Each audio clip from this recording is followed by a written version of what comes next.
Capítulo 5. Chorizo norteño. Mayo. Ingredientes: 8 kilos de lomo de puerco, 2 kilos de retazo o cabeza de lomo, 1 kilo de chile ancho, 60 gramos de cominos, 60 gramos de orégano, 30 gramos de pimienta, 6 gramos de clavo, 2 tazas de ajos, 2 litros de vinagre de manzana, 1/4 de kilo de sal.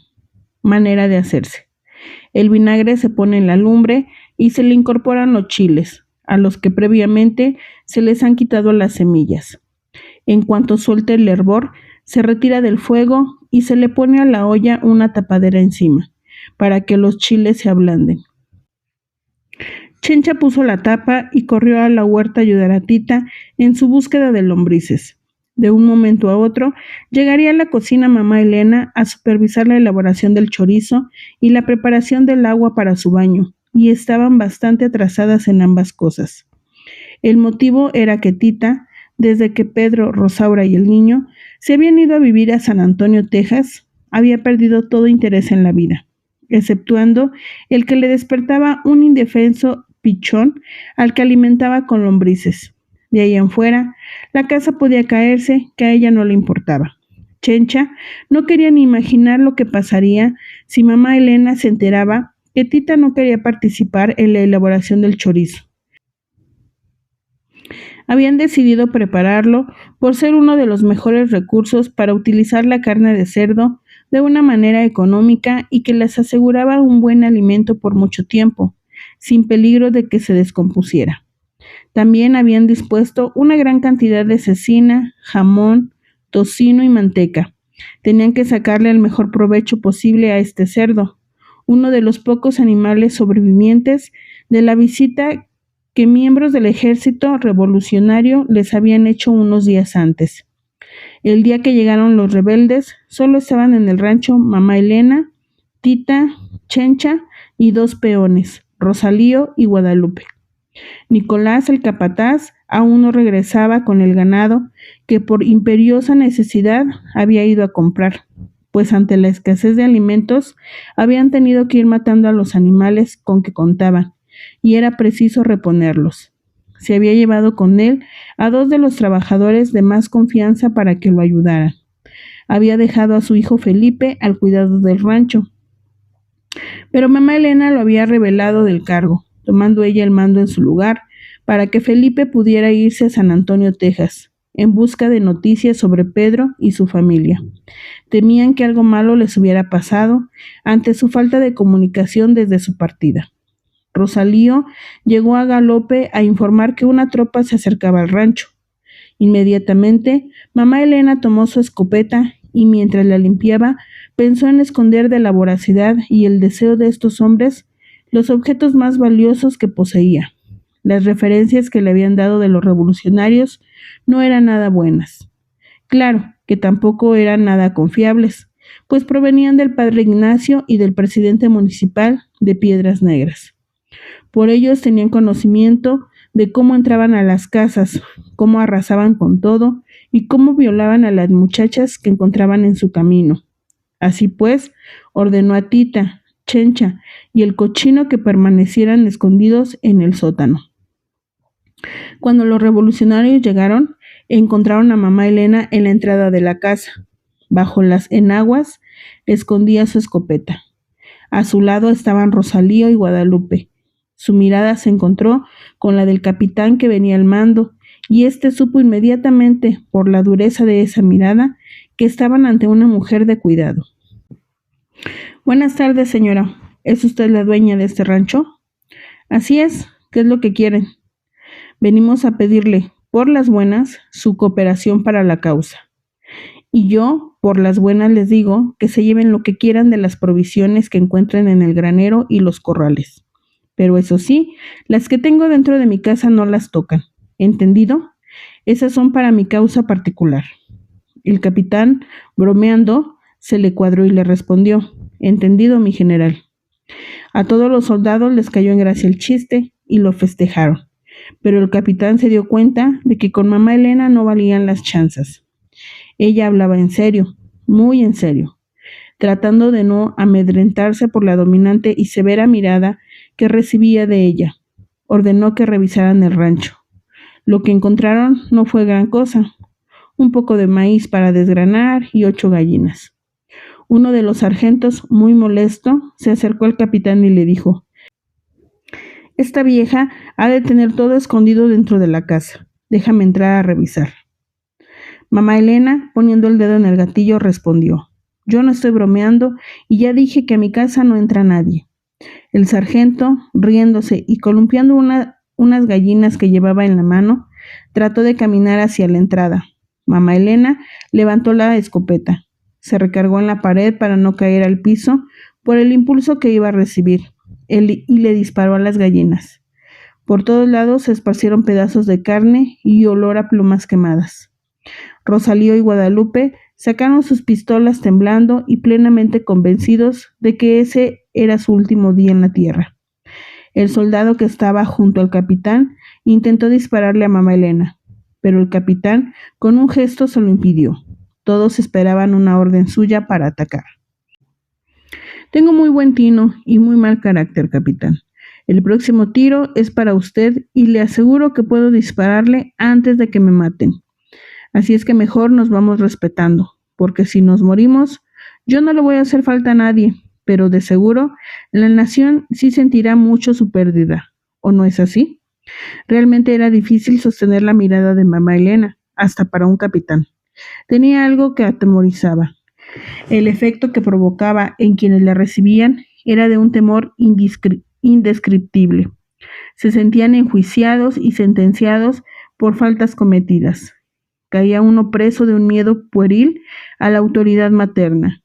Sí, tiene razón, pero no se preocupe, nadie va a matarla, ni a faltarle el respeto. Faltaba más.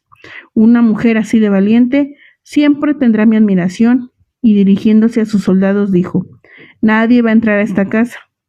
Vean qué más pueden encontrar aquí y vámonos». Lo que descubrieron fue el gran palomar que formaba todo el techo de 2 aguas de la enorme casa. Para llegar a él se tenía que trepar una escalera de 7 metros de altura. Subieron 3 rebeldes y se quedaron pasmados un buen rato antes de poder moverse. Imponían el tamaño, la oscuridad y el canturreo de las palomas ahí reunidas, que entraban y saltaban por pequeñas ventanas laterales. Cerraron la puerta y las ventanas para que ninguna pudiera escapar y se dedicaron a atrapar pichones y palomas. Juntaron tal cantidad que pudieron alimentar a todo el batallón por una semana. Antes de retirarse, el capitán recorrió a caballo el patio trasero. Inhaló profundamente el indeleble olor a rosas que aún permanecía en ese lugar. Cerró los ojos y así permaneció un buen rato. Regresando al lado de mamá Elena, le preguntó: «Tengo entendido que tiene 3 hijas. ¿Dónde están?». «La mayor y la menor viven en Estados Unidos. La otra murió». La noticia pareció conmover al capitán. Con voz apenas perceptible respondió: «Es una lástima, una verdadera lástima». Se despidió de mamá Elena con una reverencia. Se fueron tranquilamente, tal y como vinieron, y mamá Elena quedó muy desconcertada ante la actitud que habían tenido para con ella. No correspondía a la de los matones desalmados que esperaba. Desde ese día prefirió no opinar sobre los revolucionarios. De lo que nunca se enteró es de que ese era el mismo Juan Alejandres, que meses antes se había llevado a su hija Gertrudis. Estaban a mano, pues el capitán también ignoró que en la parte trasera de la casa mamá Elena tenía, enterradas en ceniza, una gran cantidad de gallinas. Habían logrado matar a 20 antes de que ellos llegaran. Las gallinas se rellenan con granos de trigo o avena y con todo y plumas se meten dentro de una olla de barro barnizado. Con un lienzo se tapa bien la olla y de esta manera se puede observar la carne en buen estado por más de una semana. Esta era una práctica común en el rancho desde tiempos remotos, cuando tenía que conservar los animales después de una cacería. Al salir de su escondite, lo primero que Tita extrañó fue el canturreo constante de las palomas, el cual, desde que nació, formaba parte de su cotidianidad. Este súbito silencio hizo que sintiera de golpe la soledad. Fue en ese momento cuando más sintió la partida de Pedro, Rosaura y Roberto del rancho. Subió rápidamente los peldaños de la enorme escalera que terminaba en el palomar y lo único que encontró fue la alfombra de plumas y la suciedad característica del lugar. El viento se colaba por la puerta abierta y levantaba algunas plumas que caían sobre una alfombra de silencio. De pronto, escuchó un leve sonido. Un pequeño pichón recién nacido se había salvado de la masacre. Tita lo tomó y se dispuso a bajar, pero antes se detuvo a mirar por un momento la polvadera que los caballos de los soldados habían dejado en su partida. Se preguntaba, extrañada, el por qué no le habían hecho ningún daño a su madre. Mientras estaba en su escondite, rezaba porque nada malo le pasara a mamá Elena, pero inconscientemente tenía la esperanza de que al salir la encontraría muerta. Avergonzada de tales pensamientos, metió el pichón entre sus pechos para tener las manos libres y poder agarrarse bien de la peligrosa escalera. Luego bajó del palomar. Desde ese día, su mayor preocupación era la de alimentar al escuálido pichón. Solo de esta manera, la vida tenía cierto sentido. No se comparaba con la plenitud que proporciona el amamantar a un ser humano, pero de alguna manera se le parecía. Sus pechos se habían secado de un día para otro, por la pena que le causó la separación de su sobrino. Mientras buscaba lombrices, no podía dejar de pensar en quién y cómo estaría alimentando a Roberto. Este pensamiento la atormentaba día y noche. En todo el mes no había podido conciliar el sueño ni un instante. Su único logro durante ese periodo había sido quintuplicar el tamaño de su enorme colcha. Chencha llegó a sacarla de sus pensamientos de conmiseración y se la llevó a empujones a la cocina. La sentó frente al metate y la puso a moler las especies junto con los chiles. Para que se facilite esta operación, es bueno poner de vez en cuando unos chorritos de vinagre mientras se muele. Por último, se mezcla la carne muy picada o molida con los chiles y las especies y se deja reposar largo rato, de preferencia toda una noche. No acababan de empezar a moler cuando mamá Elena entró a la cocina, preguntando por qué no estaba llena la tina para su baño. No le gustaba bañarse demasiado tarde, pues el cabello no se le alcanzaba a secar adecuadamente. Preparar el baño para mamá Elena era lo mismo que preparar una ceremonia. El agua se tenía que poner a hervir con flores de espliego, el aroma preferido de mamá Elena. Después se pasaba la decocción por un limpio y se le añadían unas gotas de aguardiente. Por último, habían que llevar una tras otra cubetas con esta agua caliente hasta el cuarto oscuro, un pequeño cuarto que estaba al final de la casa, junto a la cocina. Ese cuarto, como su nombre lo indica, no recibía rayo de luz alguno, pues carecía de ventanas. Solo tenía una angosta puerta. Dentro, a mitad del cuarto, se encontraba una gran tina donde se depositaba el agua. Junto a ella, en una vasija de peltre, se ponía agua con shishi para el lavado del pelo de mamá Elena. Solo Tita, cuya misión era la de atenderla hasta su muerte, era la única que podía estar presente en el ritual y ver a su madre desnuda. Nadie más. Por eso se había construido este cuarto a prueba de mirones. Tita le tenía que lavar a su mamá primero el cuerpo, luego el cabello y por último la dejaba unos momentos descansando, gozando del agua, mientras ella planchaba la ropa que se pondría mamá Elena al salir de la tina. A una orden de su madre, Tita le ayudaba a secarse y a ponerse lo más pronto posible la ropa bien caliente, para evitar un resfriado. Después, entreabría 1 milímetro la puerta, para que el cuarto se fuera enfriando y el cuerpo de mamá Elena no sufriera un cambio brusco de temperatura. Mientras tanto, le cepillaba el pelo, alumbrada únicamente por el débil rayo de la luz que se filtraba por la rendija de la puerta y que creaba un ambiente de sortilegio al revelar las formas caprichosas del vapor de agua. Le cepillaba el cabello hasta que éste quedaba seco por completo. Entonces le hacía una trenza, y daban por terminada la liturgia. Tita siempre daba gracias a Dios de que su mamá solo se bañara una vez por semana, porque si no, su vida sería un verdadero calvario. En opinión de mamá Elena, con el baño pasaba lo mismo que con la comida. Por más que Tita se esforzaba, siempre cometía infinidad de errores. O la camisa tenía una arruguita, o no estaba suficientemente caliente el agua, o la raya de la trenza estaba chueca. En fin, parecía que la única virtud de mamá Elena era la de encontrar defectos, pero nunca encontró tantos como ese día. Y es que Tita verdaderamente había descuidado todos los detalles de la ceremonia.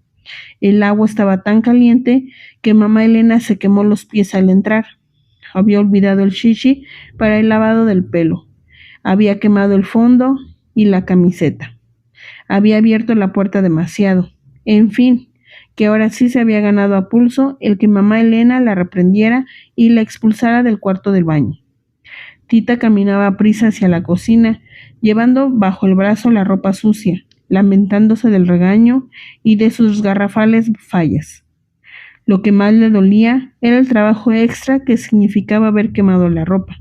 Era la segunda vez en su vida que le ocurría este tipo de desgracia.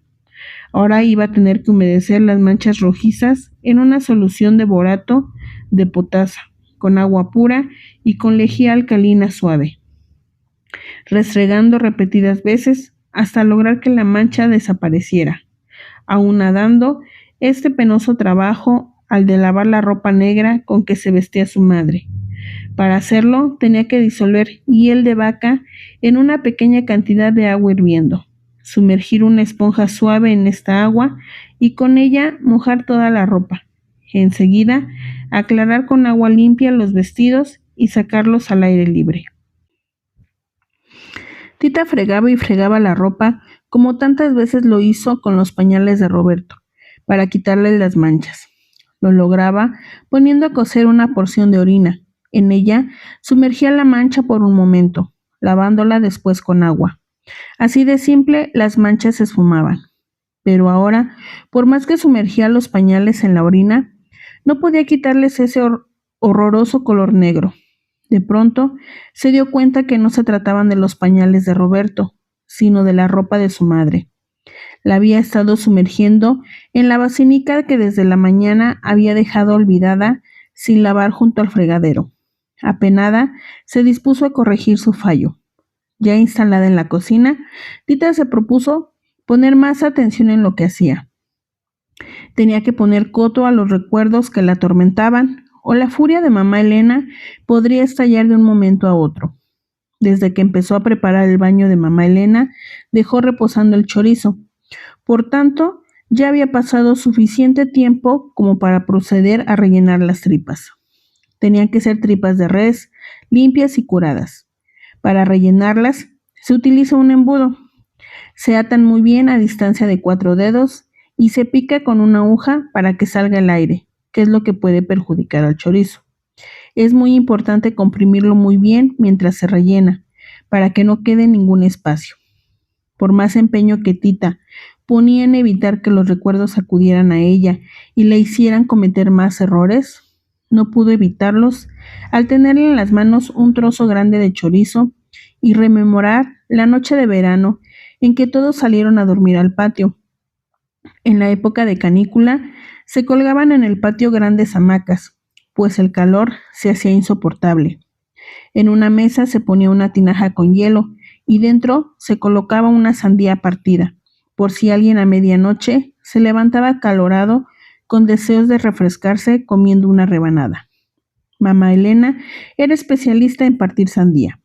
Tomando un cuchillo filoso, encajaba la punta de tal manera que solo penetraba hasta donde terminaba la parte verde de la cáscara, dejando sin tocar el corazón de la sandía. Hacía varios cortes en la cáscara, de una perfección matemática tal que cuando terminaba, tomaba entre sus manos la sandía y le daba un solo golpe sobre una piedra, pero en el lugar exacto, y mágicamente la cáscara de la sandía se abría como pétalos en flor, quedando sobre la mesa el corazón intacto. Indudablemente, tratándose de partir, desmantelar, desmembrar, desolar, destetar, desjarretar, desbaratar o desmadrar algo, mamá Elena era una maestra. Desde que mamá Elena murió, nunca nadie ha podido volver a realizar esa proeza con la sandía. Tita escuchó desde su hamaca cómo alguien se había levantado a comer un pedazo de sandía. A ella le habían despertado las ganas de ir al baño. Todo el día había tomado cerveza, no para aminorar el calor, sino para tener más leche, para amamantar a su sobrino. Este dormía apaciblemente junto a su hermana. Se levantó a tientas, no podía distinguir nada. Era una noche de completa oscuridad. Se fue caminando hacia el baño, tratando de recordar dónde estaban las hamacas. No quería tropezar con nadie. Pedro, sentado en su hamaca, comía su sandía y pensaba en Tita. Su cercanía le producía una gran agitación. No podía dormir imaginándola ahí a unos pasos de él, y de mamá Elena, por supuesto. Su respiración se detuvo unos instantes al escuchar el sonido de unos pasos en las tinieblas. Tenía que tratarse de Tita. La fragancia peculiar que se esparció por el aire entre jazmín y olores de la cocina solo podían pertenecerle a ella. Por un momento pensó que Tita se había levantado para buscarlo. El ruido de sus zapatos acercándose a él se confundía con el de su corazón, que latía violentamente. Pero no, los pasos ahora se alejaban en dirección al baño. Pedro se levantó como un felino y sin hacer ruido la alcanzó. Tita se sorprendió al sentir que alguien la jalaba y le tapaba la boca, pero inmediatamente se dio cuenta de a quién pertenecía esa mano, y permitió, sin ninguna resistencia, que la mano se deslizara primero por su cuello hasta sus senos y después, en un reconocimiento total, por todo su cuerpo. Mientras recibía un beso en la boca, la mano de Pedro, tomando la suya, le invitó a recorrer el cuerpo. Tita tímidamente palpó los duros músculos de los brazos y el pecho de Pedro. Más abajo, un tizón encendido, que palpitaba bajo la ropa. Asustada, retiró la mano, no por el descubrimiento, sino por un grito de mamá Elena. «Tita, ¿dónde estás?» «Aquí, mami, vine al baño». Temerosa de que su madre sospechara algo, Tita regresó rápidamente y pasó una noche de tortura aguantando las ganas de orinar, acompañada de otra sensación parecida. Pero de nada sirvió su sacrificio. Al día siguiente, mamá Elena, que por un tiempo parecía haber cambiado de opinión en cuanto a que Pedro y Rosaura se fueran a vivir a San Antonio, Texas, aceleró la partida y en 3 días más logró que se fueran del rancho. La entrada de mamá Elena a la cocina ahuyentó sus recuerdos. Tita dejó caer el chorizo entre sus manos. Sospechaba que su madre podía leerle el pensamiento. Tras ella, entró Chencha llorando desconsoladamente. «No llores, niña. Me choca verte llorar. ¿Qué es lo que te pasa?» «Es que el Felipe ya está aquí y dice que se petateó». «¿Qué dices? ¿Quién se murió?» «Pues el niño». «¿Cuál niño?» «Pues ¿cuál va a ser? Pues su nieto. Todo lo que comía le caía mal y pues se petateó». Tita sintió en su cabeza un trastero cayéndose. Después del golpe, el sonido de una vajilla rota en 1000 pedazos, como impelida por un resorte, se levantó. «Siéntate a trabajar y no quiero lágrimas».